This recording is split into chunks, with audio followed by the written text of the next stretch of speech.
Gearheads know that some projects need so many parts, it feels like you need a whole storage unit just to store them. That's what eBay Motors' 122 million parts are for. Think of it as your virtual parts garage. They've always got the right fitment at the right prices. Use the eBay Motors app or visit ebaymotors.com. Let's ride. For the ones who are always in the know. For the ones who keep things running. For the innovators and the problem solvers. Grainger offers supplies and solutions for every industry, experienced staff at local branches, and free access to experts to help answer your toughest questions. So whatever challenge you face, we have the knowledge and products to help. Call, click Grainger.com, or just stop by. Grainger, for the ones who get it done.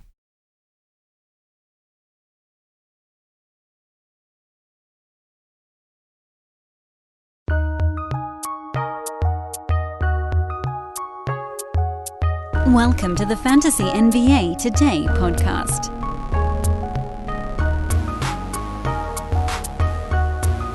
It's Big Wednesday recap day on the pod. Apologies for the slightly later release today. Had to knock out a few actual business things in the morning. But we're rolling here on Fantasy NBA Today. Sports Ethos presentation. Brought to you by, yes, a good list these days. Thrive Fantasy, ExpressVPN, MyBookie, and Manscaped.com. 4 partners in crime here at Sports Ethos. I'm your host, Dan Vespers. Thanks so much for tuning in, everybody. We got a big Wednesday card to recap. 13 games, and that's basically going to be the show today.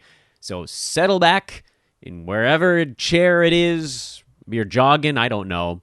And we'll just dive right on in. We'll interrupt between every 2 or 3 games and remind you guys about one of the places we are working with right now, where, again, we really do need your help. Bulking up our corporate partnerships. This is a quartet of key ones, big, really prominent businesses that we would like to have around for a really long time. We've actually had a few of them for a bit already. The Knicks went into Indiana and got their butts kicked. This was sort of a weird ball game because the Knicks continue to be a team that are in a bit of state of flux. By the way, I should mention you can follow me on Twitter at Dan Vespers. Mitchell Robinson, they want him coming off the bench now, but Nerlens Noel was hurt. So instead of bumping Mitch Rob back into the starting center job, they gave it to Taj Gibson, and that went horribly against Domantas Sabonis and Miles Turner. And then Mitchell Robinson only got 19 and a half minutes off the bench, didn't really get any looks. This game was pretty much ugly all the way around for New York.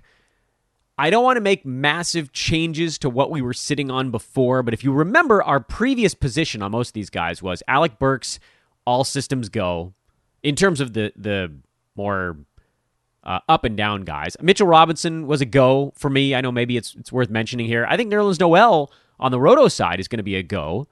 When he gets back, he's been a very difficult guy to have in head-to-head because he's missed basically every other game this year. But then in terms of the wings and the guards, I still think Derrick Rose is good enough to be a go. He had 8, 5, and 7 in this game. No threes, no steals, and no free throws, which is what held him back. That's the free throws, walking into a steal every once in a while, the assists being better. I like him still as my second favorite, even though for a couple of games here, you could probably argue Manuel Quickley was slightly better. Lower assist total, but did get 2 steals and a 3 ball. I can't fully wrap my head around Quickley as a must-start guy in 9 category leagues. I don't even know that Derrick Rose is a must-start guy in 9 category leagues, but he's closer in my estimation just because there are more categories in which he's successful. Quickley perhaps has the easier path in a points format because you don't need to be well-rounded. You just need to be good in a couple of things. And then the only thing that maybe has changed over this week is that Evan Fournier probably got bumped all the way to the bottom of that pack. On the Indiana side, Rick Carlisle was placed in COVID protocols today. I don't know what that's going to change from a game-to-game perspective, because right now, the main guys are the main guys. TJ McConnell's out long-term. Justin Holiday's in protocols. We don't know when he's coming back. Hopefully not too long.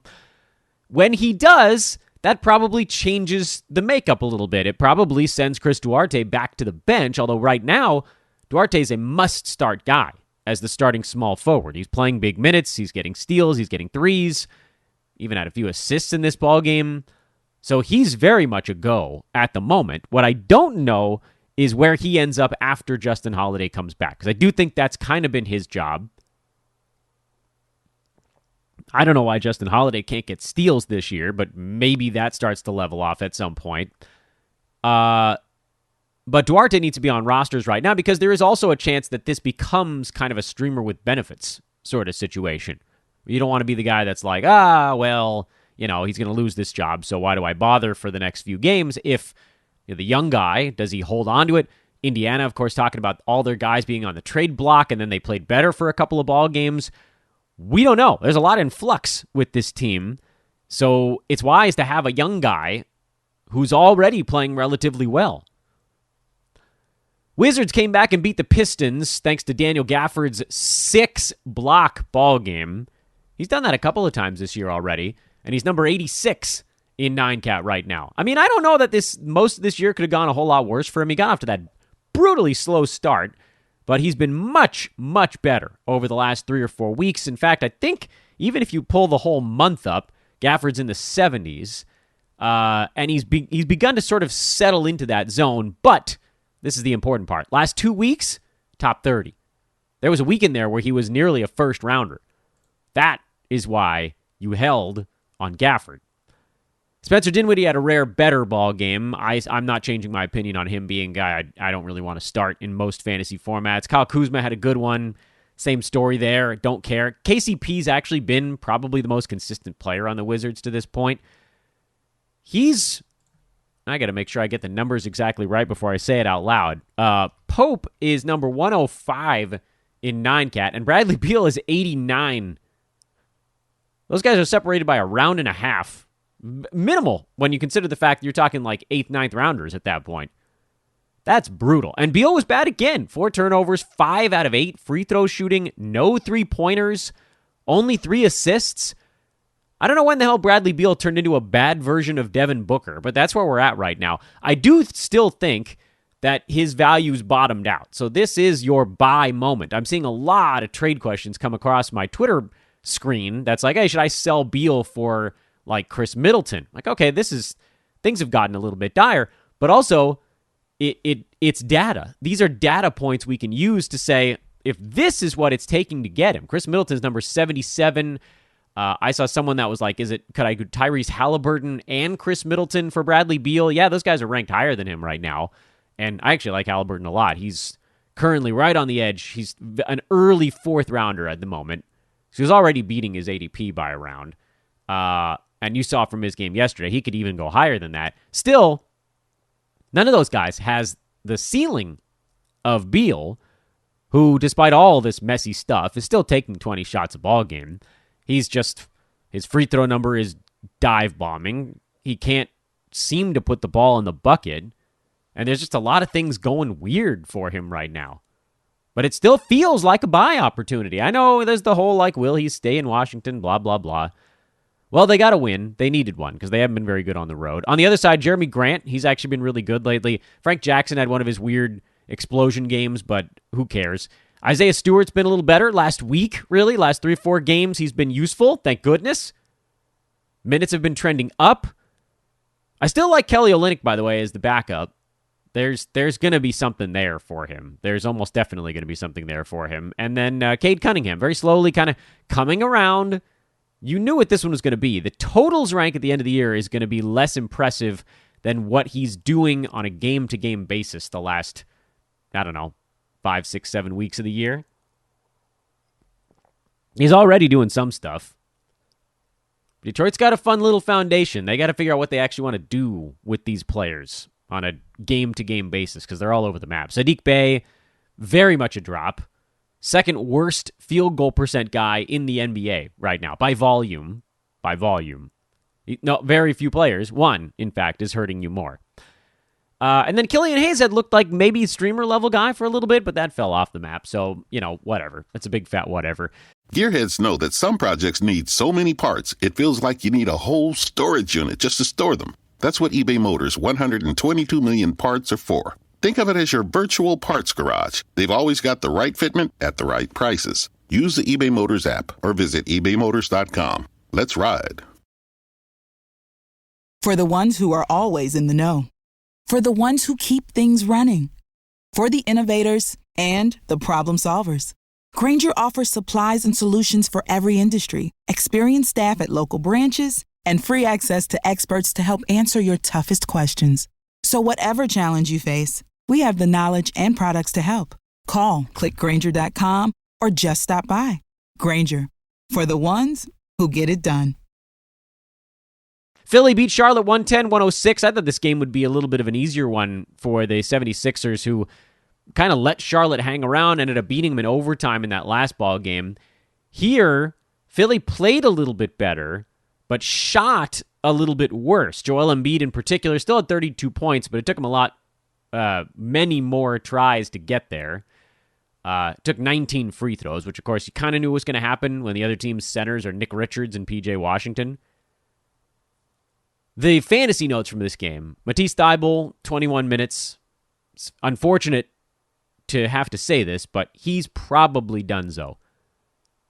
Now that Philly's getting close to healthy, and Ben Simmons still isn't back or traded, and if they trade him, someone's coming back that would also chop into any of potentially some of those minutes. So Thybulle's probably droppable at this point. I'm not saying you got to go out and just cast him into the ocean, but if something comes along and he really is your lowest tier guy, then so be it.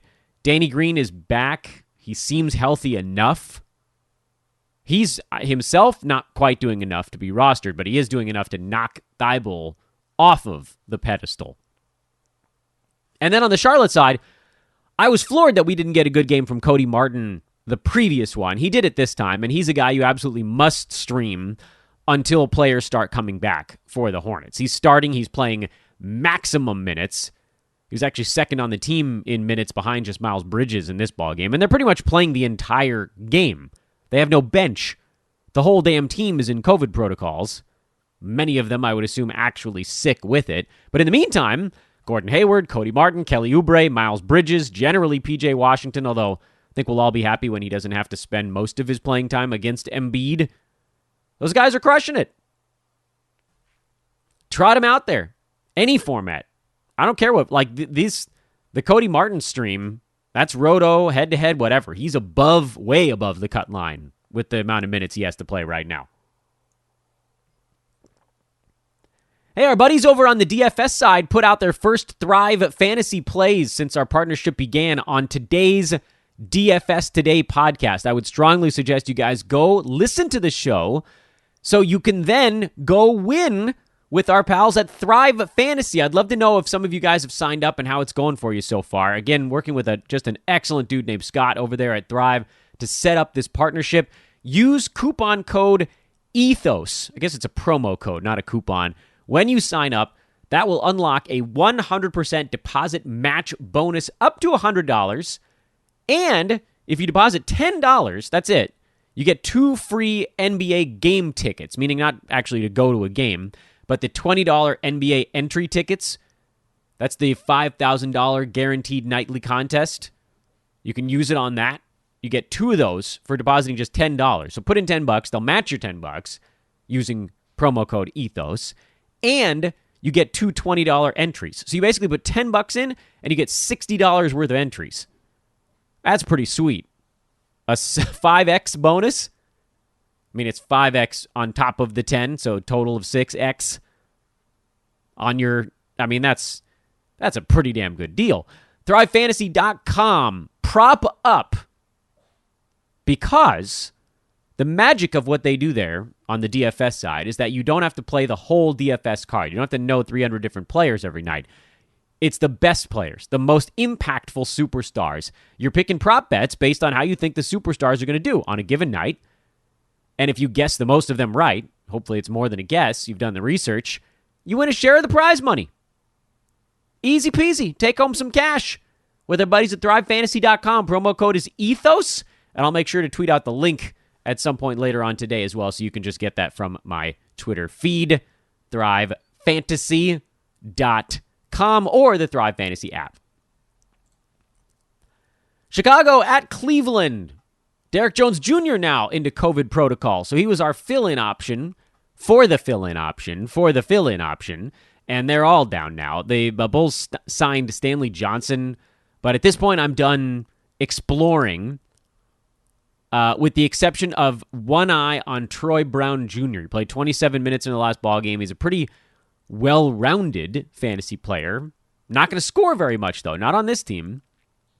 Which is why I don't know that I can make myself take the plunge, although it does seem like he's going to have to play 30 minutes in their next ball game, doesn't it?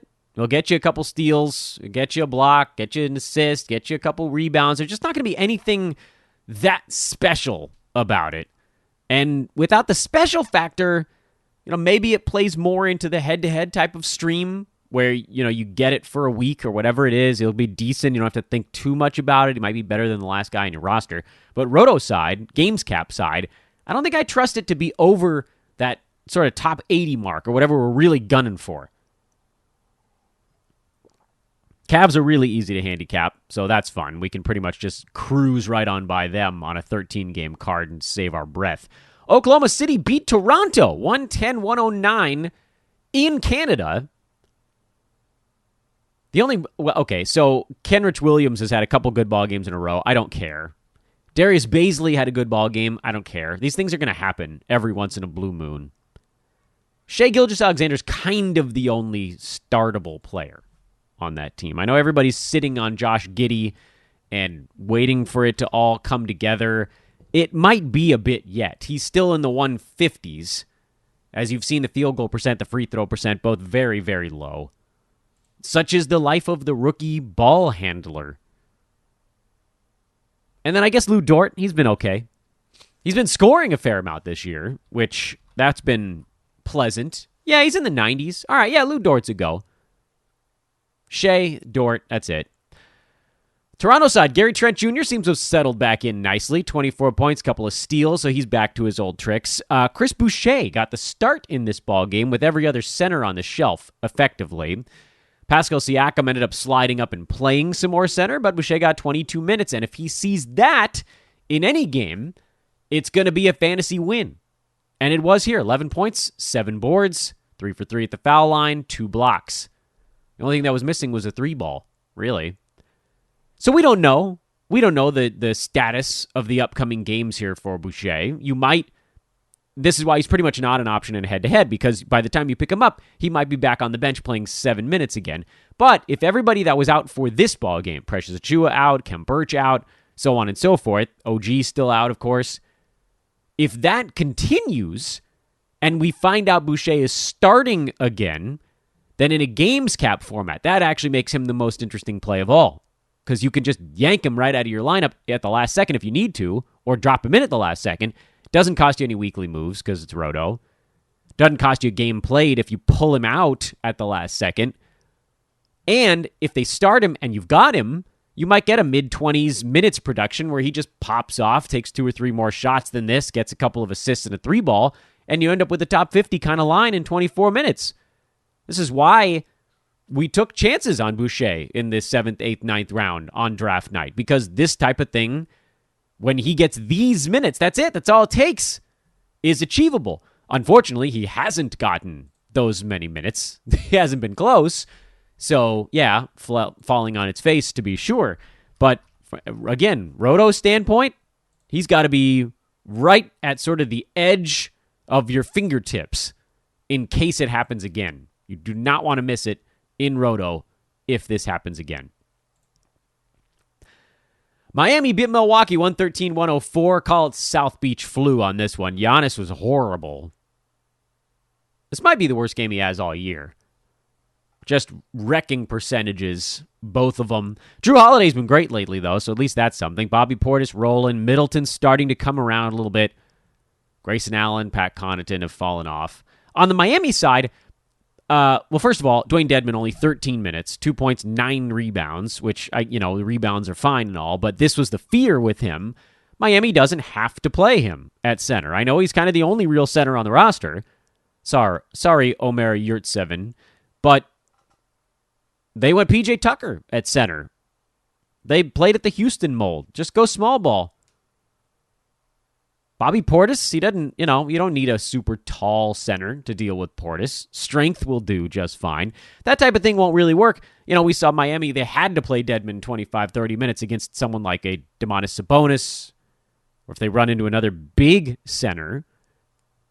But that makes Dedmon a guy that you're holding in a games cap format exclusively to drop in there on the days when they play against a big center. That's a big ask.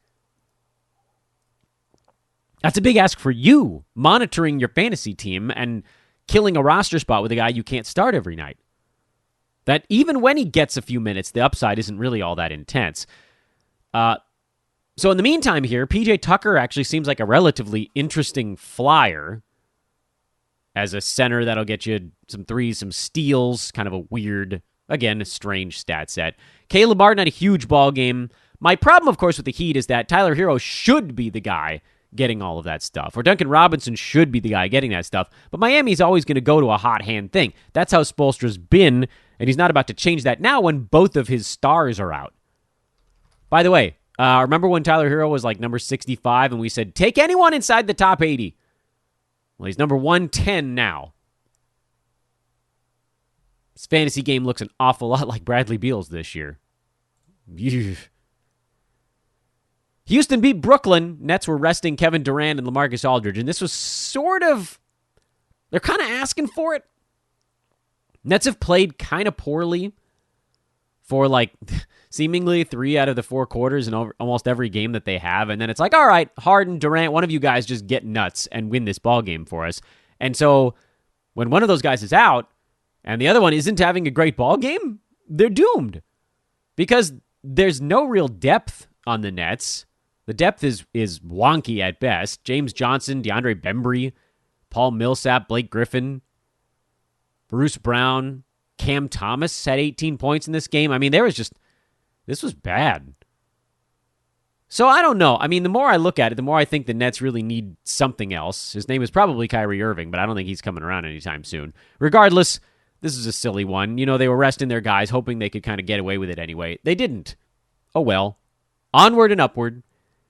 James Harden, a bad shooting game, brought his field goal percent back down to 40 on the year. He's still number 7, however, in 9-cat. So there he is, as usual. On the other side, Garrison Matthews, that stream has been gravy since the second Jalen Green went down and continues to be. 19 points, 2 boards, 3 steals, 1 block. Great game for Matthews. Christian Wood's been better since he moved into that center spot. Jayshawn Tate had that darn free throw shooting game we knew was going to come at some point, but I think you got to keep starting him with as well as he's played lately. And then the Alperen Şengün stuff, I mean, the game is probably slowing down for him a little bit. You can see the mistakes are less, but now that he's backing up Christian Wood in a straight center minute split, there just isn't a whole lot of room for him to operate. Wood played 33 minutes, 38 seconds, and Şengün played the other 14 minutes and 22 seconds. It was a perfect split to 48. I do not trust Armani Brooks.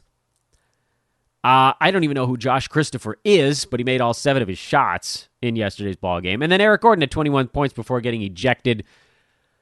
I legitimately don't care how many times in a row he has a decent shooting game from 3. I'm not touching it. Can't do it. Can't do it. Makes me sick to my stomach to think about it. Friends, check out our buddies over at ExpressVPN.com. I know I'm hammering you guys with this stuff this week, but this is week 1 of our new partnership. ExpressVPN, actually, they're going to be partnering with us for half of each of the next 3 months, so you only have to hear me hammer you with it for 5 to 10 shows at a time. But here's the thing, and the point I really want to make on this, first of all, ExpressVPN wants to make sure you guys know that your internet service provider is selling your browsing information, and that's pretty gross too. If you're like me and you actually don't care as much about that stuff, I care more about League Pass. I care more about the MLB packages, whatever the hell they call that these days.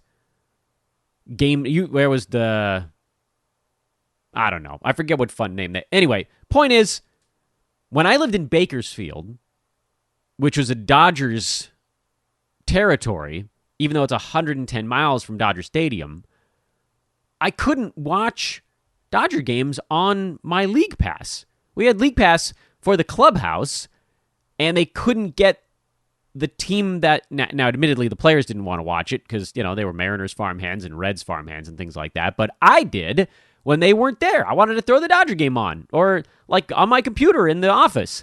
Nope, couldn't do it because technically we were in Dodgers territory. With ExpressVPN, I could have done it. You can mask your location.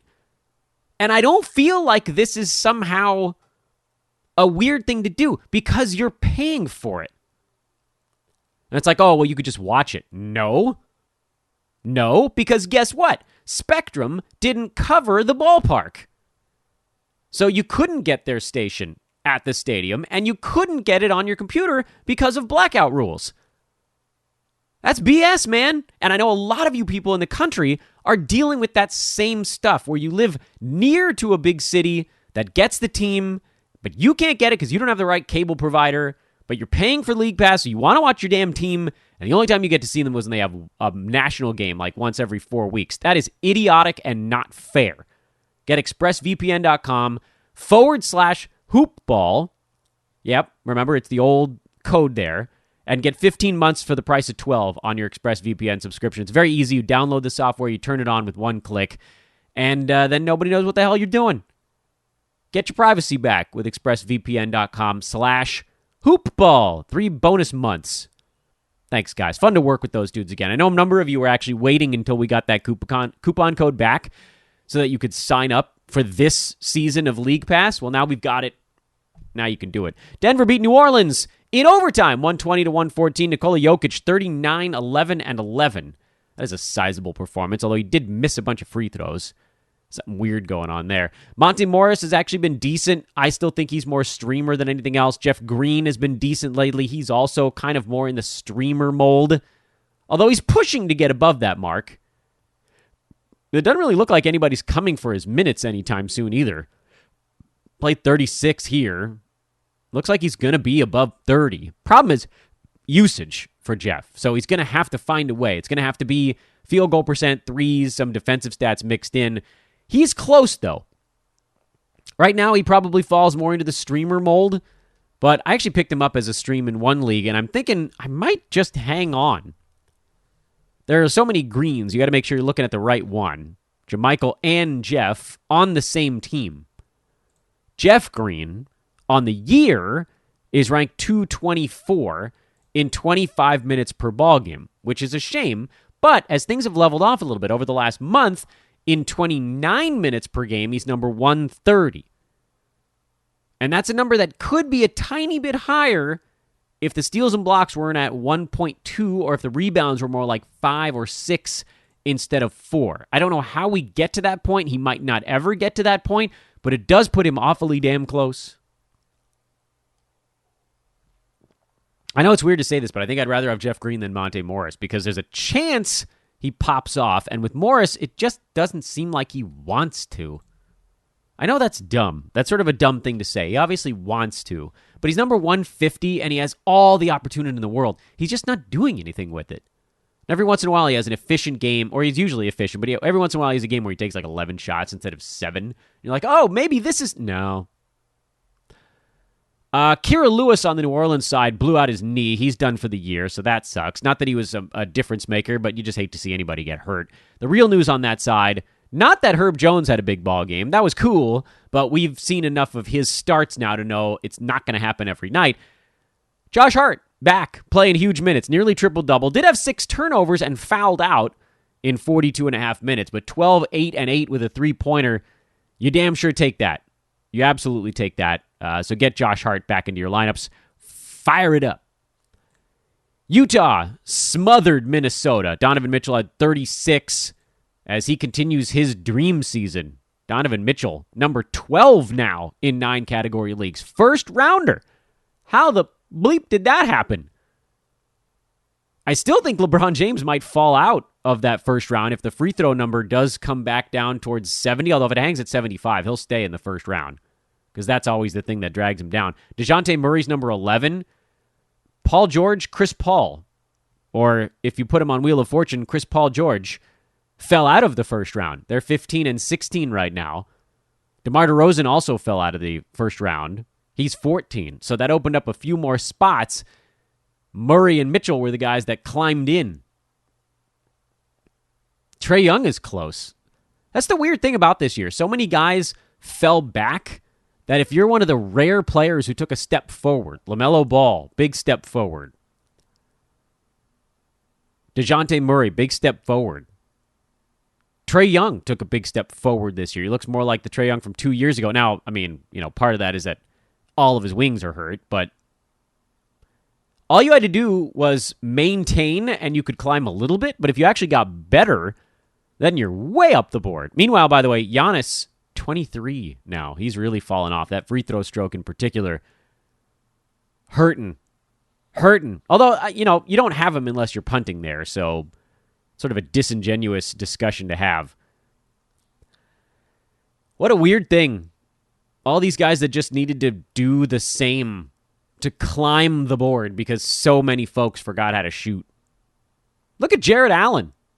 There's a guy who not only did the same, but got way better. Number 27. Anyway, I'm getting sidetracked here. On the Minnesota side, really the only fantasy note from this ballgame is that Patrick Beverly did, in fact, come back. Had 16 points, 2 boards, 2 assists, no steals, no blocks. But from the point guard spot, he's the weird stats king. He'll rebound from the point guard spot. He'll get blocks from the point guard spot. I think, to me, he's an ad. You got to go out and get him. D'Angelo Russell should be back relatively soon, but you still got to go get Patrick Beverly. He was playing really well prior to his injury. This is more, by the way, for Games Cap format, because you're 3 weeks away from the next Patrick Beverly injury. But if you can squeeze 6, 7, top 60, top 70 games at him before that, it's all worth it. No real adjustments on anybody else. Dallas beat Memphis 104-96. Luca Doncic, 9 turnovers. There are a few guys that had crazy high turnovers yesterday. Luca was one of them. Kristaps, foul trouble, but still managed a solid ball game. Made all 5 of his free throws. That's how you do it, man. You find a way. Funny thing about Porzingis is that he's number 10 right now, and he could actually be better.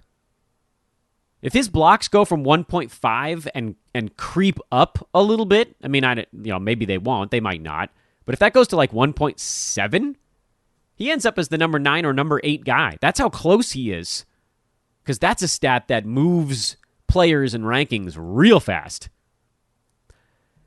Dorian Finney-Smith had a more typical game. He's number 117, hanging out. The road to top 90. I've been preaching a Jalen Brunson drop for about a week now, and nothing I saw yesterday changed my feelings on that. He played a lot of basketball, but yesterday was a great example of why Brunson has such a tough time staying inside the top 100, because at the free throw line, he's fine, not great. Field goal percent-wise, he's better than most guards, but he's not going to be a big-time positive impact guy there. That's one of the areas where he usually does better. But minimal defensive stats, very few three-pointers.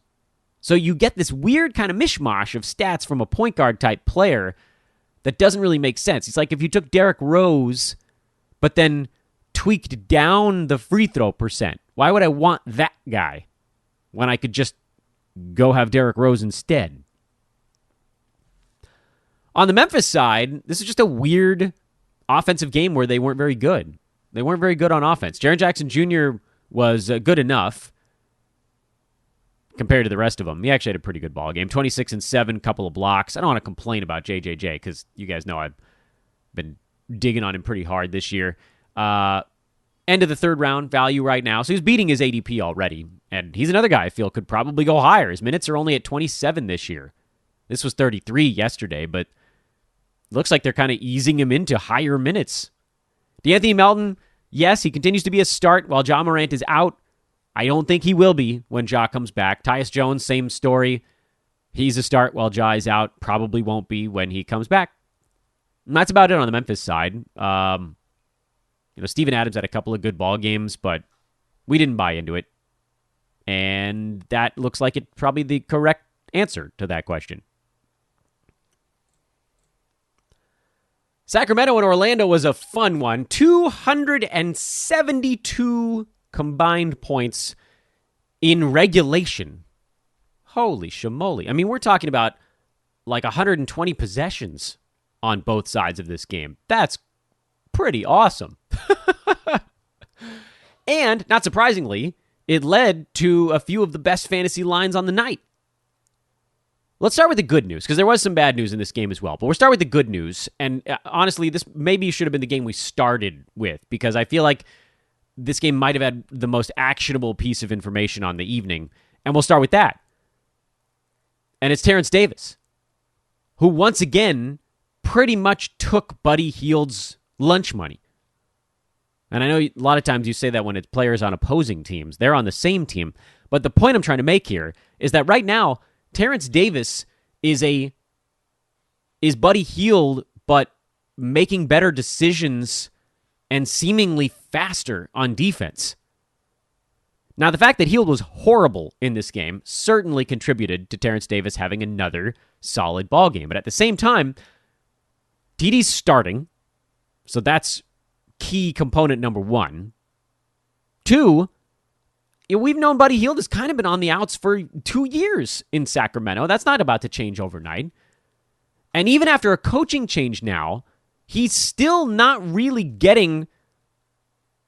Well, anyway, maybe that's not entirely fair, because Luke Walton, despite clearly being annoyed with Hield, continued to give him opportunity. It seems like Alvin Gentry's like, look, man, if you're going to stink, you're just not going to play. I need my guys out there that are going full bore all the time. And right now, that's Terence Davis.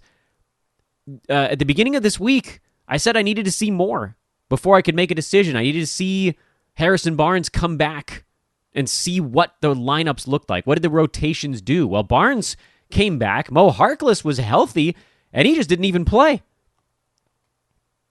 And Bagley's back in there as well. So the Kings are basically, at least at the start of this ball game, were basically healthy. This is pretty much their roster. And they said, okay, here's our roster right now. Terence Davis, you're the starting small forward, and not only that, you're getting starting small forward minutes as if 2 or 3 games ago when people were out.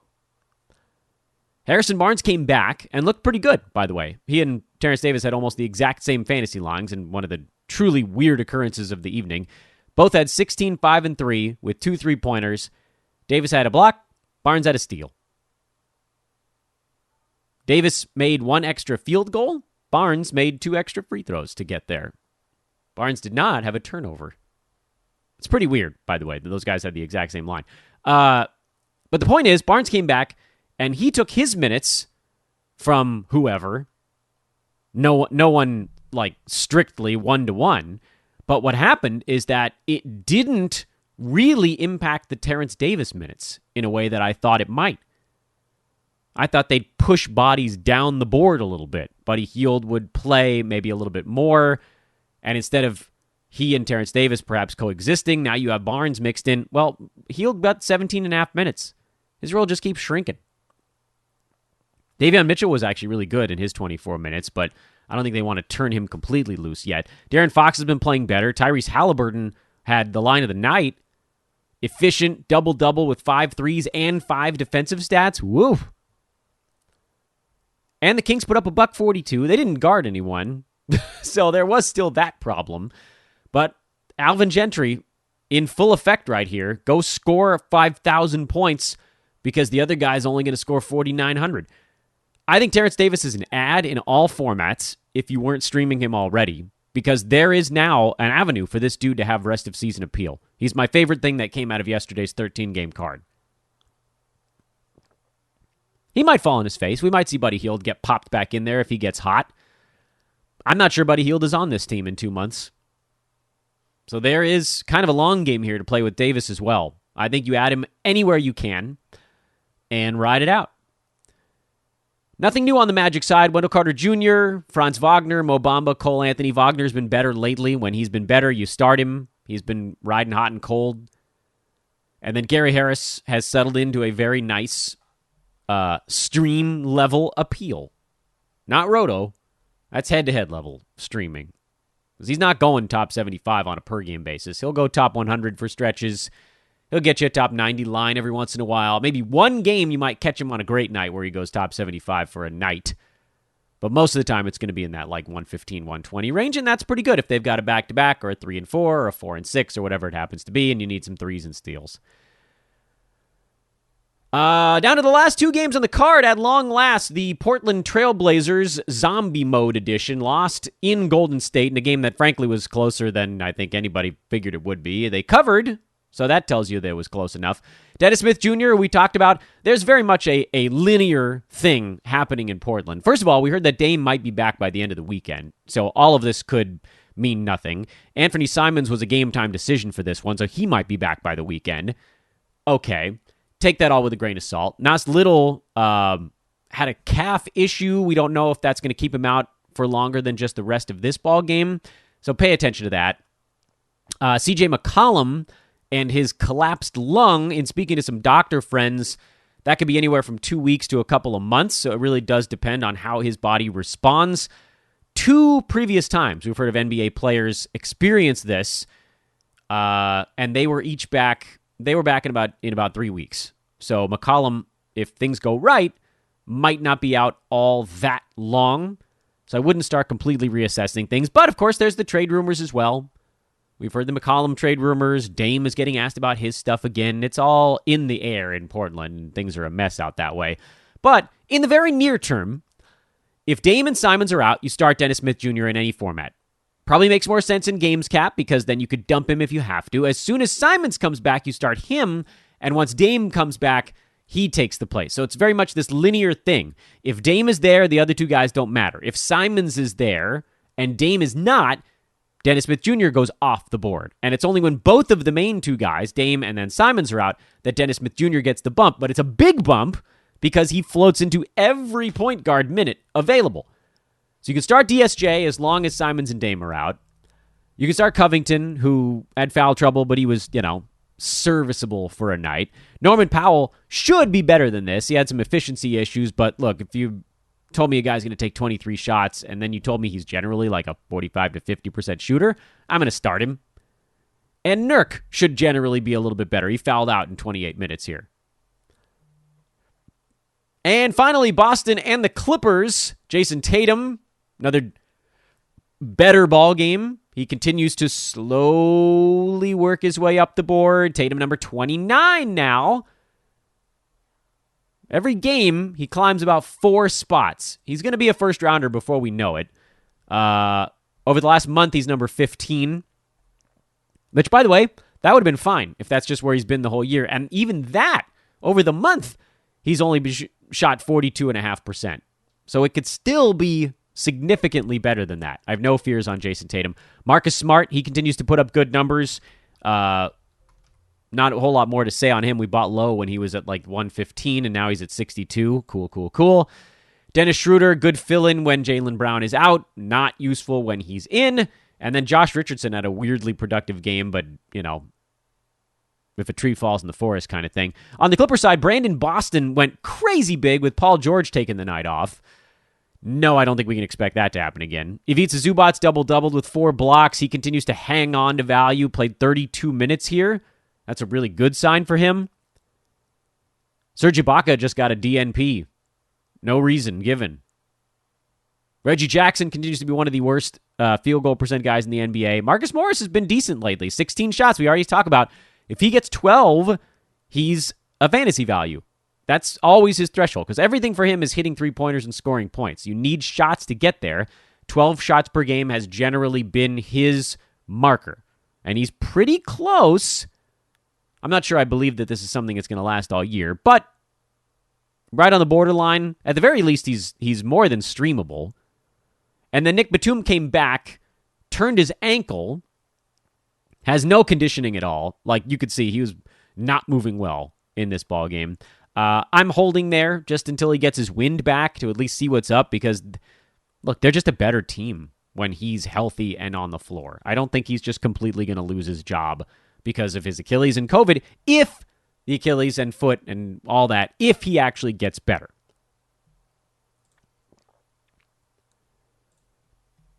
Nice, quiet Thursday. opportunity for all of us to take a little bit of a deep breath on the fantasy side after that ridiculous Wednesday. Utah, Philly, I don't think we expect to find much in that ball game.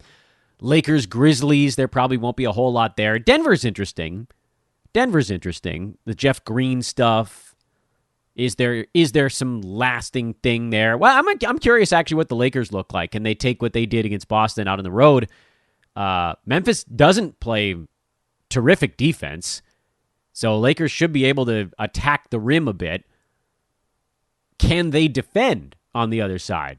We saw the Lakers do it on their last ball game, and who gets over the hump? I don't know. I don't know that anybody's going to go leapfrogging above or below the cut line in this single Thursday. But if anybody, Thibault, Jeff Green, those are probably the biggest things we're keeping watch on for this Thursday night. Folks, I mentioned on a yesterday's show, I'm going to mention it again. Spend a moment going to follow Ethos Fantasy BK on Twitter. I think a few of you did it yesterday, actually, and I promise you'll be happy you did. It is the best, hands down, bar none, fantasy news feed in the world. There's one feed out there, Fantasy Labs, that sometimes gets stuff faster, but no analysis. And they don't even link where they got their information, which, by the way, a little shady, but whatever. You get the info fast. That's fine. But there's no analysis. NBC Sports Edge, good analysis, but Sports Ethos is faster. It's the best. It's the best of the best of the best. Ethos Fantasy BK.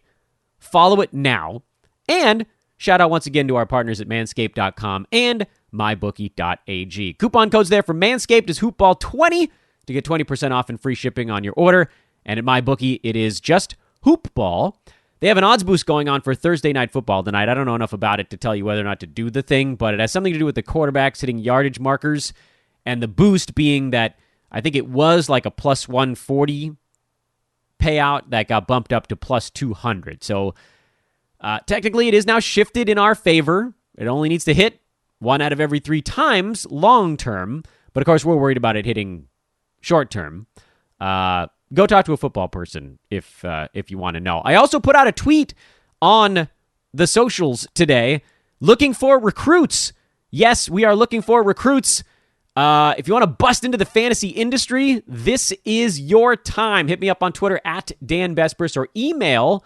I think we actually have a new email for Sports Ethos. You can send it, but you can also just send it to support@sportsethos.com. So do hit us up. We want you, basketball, football, whatever it might be, break into the fantasy industry, holler my way. This is Fantasy NBA Today. That's the name of the pod. I'm your host, Dan Bespris. Thanks so much for listening, everybody. Again, I am at DANBESBRIS on social media. I will talk to you over there. Have a great, short, quiet Thursday, everybody. Back tomorrow, Week in Review episode. That'll get you rolling into the weekend here on the pod. Until then, so long.